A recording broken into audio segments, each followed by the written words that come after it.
ഈ കുറ്റപത്രം വായിച്ചു കഴിയുമ്പോൾ ഇരയാരാണ് വേട്ടക്കാരാരാണ് എന്ന് വ്യക്തമാകുന്ന ഒരു നില ഉണ്ട്. യഥാർത്ഥത്തിൽ പി പി ദിവ്യ ഉന്നയിച്ച പ്രസക്തമായ വിഷയത്തെ സാധൂകരിക്കുന്ന സാക്ഷിമൊഴികളും മറ്റു രേഖകളും ഈ കുറ്റപത്രത്തോടൊപ്പമുണ്ട്.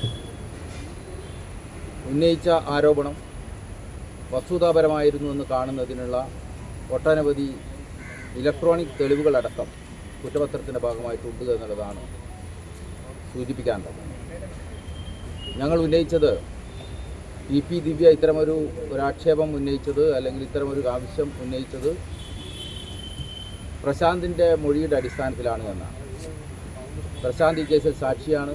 പി പി ദിവ്യയോട് അത്തരം കാര്യങ്ങൾ സൂചിപ്പിച്ചിട്ടുണ്ട് എന്ന് പ്രശാന്ത് തന്നെ വ്യക്തമാക്കുന്നത്. മാത്രമല്ല, ഈ സംഭവത്തിന് ശേഷം ADM കുറ്റസമ്മതം നടത്തിയതായി ബഹുമാനപ്പെട്ട കണ്ണൂർ ജില്ലാ കളക്ടറുടെ മൊഴിയും ഇതിൻ്റെ ഭാഗമായിട്ടുണ്ട്.